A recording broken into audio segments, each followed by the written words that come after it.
ब्रह्मांड की जन्म कथा। करोड़ों साल तक आग कह ले या ऊर्जा फैलती रही और फैलने के साथ ठंडी भी होती रही। ब्रह्मांड के जन्म के समय न तो ग्रह नक्षत्र थे, न पहाड़ थे, न नदियां थीं, न तारे। जितना भी जिस रूप में था, बस ब्रह्मांड था और यह आकार ले रहा था। ब्रह्मांड के विकासक्रम के शुरुआती दौर में गैस और धूल के हल्के झीने बादल यत्र तत्र सर्वत्र थे, जो चित्रों में दिखाई दिए हैं।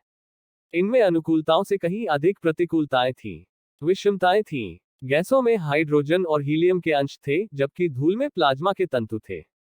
गोया धीरे धीरे गैसों तथा धूल का विशाल बादली स्वरूप एक एक केंद्र पर केंद्रित होकर गुरुत्वाकर्षण के बल पर गहरे और घनीभूत होने लगे।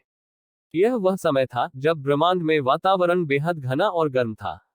क्योंकि ब्रह्मांड एक भयंकर विस्फोट के फलस्वरूप जन्मा था, इसलिए आग का गोला था। मसलन इसमें ऊर्जा ही ऊर्जा थी।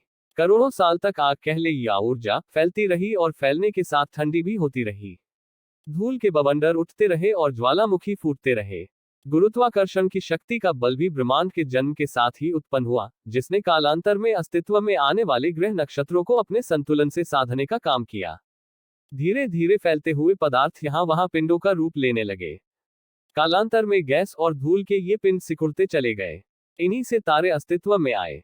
इन्हीं तारों के समूह को निहारिका, मंदाकिनी और आकाश गंगा कहा गया है।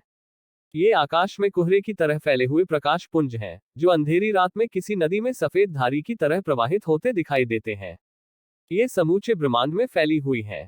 तारों का जन्म। ब्रह्मांड के अस्तित्व से जुड़े आरंभिक तारों का रूप बहुत बड़ा था, पर कुछ करोड़ वर्ष जीने के बाद इनकी मृत्यु भी होने लग गई। निरंतर जारी विस्फोटों से विशाल तारे टूटकर बिखर गए। चूंकि इनके वजूद में पर्याप्त मात्रा में द्रव्य था, इसलिए नष्ट होते इन्हीं तारा समूहों से नई नई निहारिकाएं और मंदाकिनियां भी जन्मी और जन्मे अभिनव तारे। इन्हें ही वैज्ञानिकों ने सुपरनोवा नाम दिया। इन विशाल तारों की अकल्पनीय और अविश्वसनीय मृत्यु अत्यधिक ऊर्जा तथा प्रकाश के उत्सर्जन के कारण होती है। इनकी रोशनी समस्त मंदाकिनियों से भी अधिक तीव्र होती है। दरअसल ये तारे एक समय ऐसी स्थिति में पहुंच जाते हैं कि अत्यंत तीव्र गुरुत्वाकर्षण के दबाव को संतुलित करने वाली ताप शक्ति न्यूनतम हो जाती है। तब अपने में ही अति तीव्र संकुचन के कारण उनका विस्फोट हो जाता है। तारों को मौत के घाट उतारने वाले इसी विस्फोट से अभिनव तारा जन्मता है।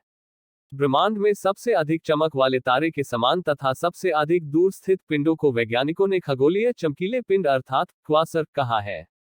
इसे अत्यधिक तीव्र रेडियो तरंगों के स्रोत के रूप में पहचाना गया। ब्रह्मांड का सर्वाधिक विलक्षण पिंड पुच्छल तारा अर्थात पल्सर है। अभिनव तारे के विस्फोट के बाद न्यूट्रॉन तारा बन जाता है। पल्सर तारों की तरंगे ब्रह्मांड में स्पंदन मसलन कंपायमान के रूप में अनवरत चलायमान रहती हैं। यही विचित्र और अदृश्य ब्रह्मांड का ऐसा रहस्य है, जो स्पंदनों में विकिरण उत्पन्न करने की क्षमता रखता है, और वह भी एक निश्चित आनुपातिक और अनुशासित आवृत्ति में। हालांकि अब मनुष्य ने यह भी जान लिया है कि न्यूट्रॉन तारे अधिकतम तीव्र चुंबक मंडल के कारण तरंगों का विकिरण केवल ध्रुवों से ही करते हैं, और वे भी अपने अक्ष पर घूर्णन करते हैं। इस तरह प्रकाश स्तंभ का प्रकाश स्रोत भी घूमता रहता है और देखने वाले को वह प्रकाश स्पंदनों के रूप में दिखता है। ब्रह्मांड का अंत। ब्रह्मांड के बारे में ऐसी धारणा है कि ये तारे और आकाशगंगाएं विस्फोट से उत्पन्न ऊर्जा से ही ब्रह्मांड की परिधि में गतिशील हैं और ब्रह्मांड की ओर निरंतर बढ़ी चली आ रही हैं। इसलिए ऐसा अनुमान है कि जब ब्रह्मांड के विस्तार की रफ्तार अवरुद्ध हो जाएगी, तब गुरुत्वाकर्षण के कारण समस्त आकाशीय तारे एक दूसरे के प्रति आकर्षित होकर टकरा जाएंगे। तब इस भयंकर टक्कर के फलस्वरूप ब्रह्मांड नष्ट हो जाएगा। गोया भारतीय दर्शन की यथा पिंडे तथा ब्रह्मांडे की उक्ति चरितार्थ हो जाएगी। आधुनिक विज्ञान मानता है कि ब्रह्मांड की उत्पत्ति और विनाश का चक्र एक निरंतर प्रक्रिया है। इस चक्र के पूरा होने की अवधि करीब 8000 करोड़ वर्ष है। इसमें 4000 करोड़ वर्ष तक ब्रह्मांड निरंतर फैलता रहता है। उसके पश्चात इतने ही वर्षों में ब्रह्मांड संकीर्ण होकर अपनी पूर्व अवस्था यानी शून्य में परिवर्तित हो जाता है। अगर आपको ये वीडियो अच्छा लगा हो तो हमारे वीडियो को लाइक और कमेंट कीजिए, और मुझे सपोर्ट करने के लिए हमारे चैनल को सब्सक्राइब कीजिए। वीडियो देखने के लिए धन्यवाद।